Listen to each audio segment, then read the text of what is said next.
ক্যানভাসের গল্পটা যেটা আইসিএসসিতে রয়েছে তার একটা আলোচনা নিয়ে আজকে চলে এলাম।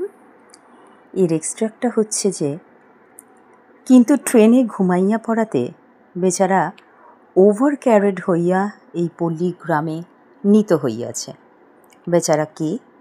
সে কোথাও না যেতে পেরে কেন এই পল্লীগ্রামে এসেছে, তার কাজ কি, পল্লীগ্রামে আসার পর তার সঙ্গে কী ঘটল, একে একে আমরা আলোচনায় চলে আসি। বাংলা সাহিত্যের বিখ্যাত সাহিত্যিক বনফুলের লেখা ক্যানভাসার গল্প থেকে নেওয়া উদ্ধৃতিটিতে বেচারা হচ্ছে ক্যানভাসার হীরালাল। হীরালাল শহরে না যেতে পেরে এই পল্লীগ্রামে এসেছে। হীরালালের এই পল্লীগ্রামে আসার প্রথম কারণ ট্রেনে ঘুমিয়ে পড়া।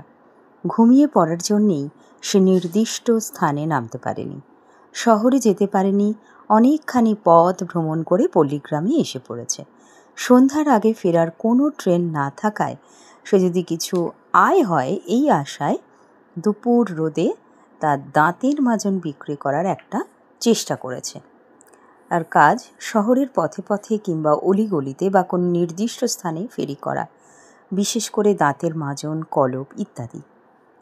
পল্লীগ্রামে ঢুকে হীরালাল হাঁক দেয় যে মাজন কাউ যদি লাগে ভালো দাঁতের মাজন। কথাটি শুনে ওই গ্রামের এক বাসিন্দা ভৈরব পেছনে ঘুরে তাকায় এবং সে দেখে হাতে একটা ছোট সুটকেস নিয়ে ক্যানভাসার হীরালাল তার দিকে তাকিয়ে মৃদু হাসছে।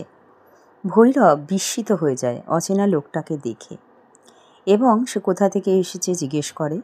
হীরালাল সরাসরি জবাব না দিয়ে জানায় যে দাঁতের পোকা, দাঁতের গোড়া ফোলা, পুঁজ পড়া, রক্ত পড়া, মুখের গন্ধ ভালো করা দাঁতের মাজন আছে তার কাছে। তারপর এক কথা দু কথা তাদের মধ্যে একটা বাগবিদণ্ডার সৃষ্টি হয় এবং ভৈরব হীরালালকে বলে যে ক্যানভাসাররা হচ্ছে দেশের শত্রু।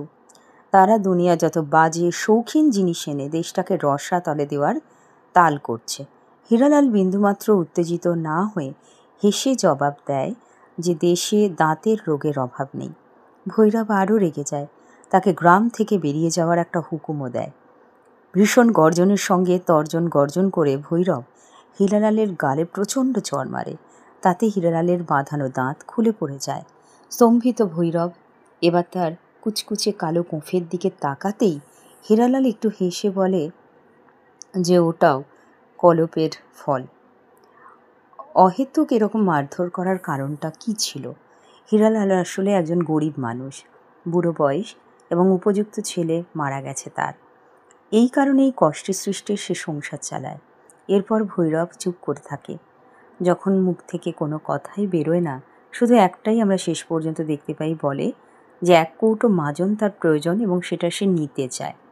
এই অংশে দেখতে পেলাম আমরা যে ভৈরবের একটা পরিবর্তন।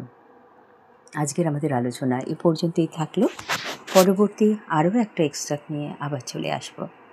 সবাই ভীষণ ভালো থেকো। অনেক অনেক ধন্যবাদ।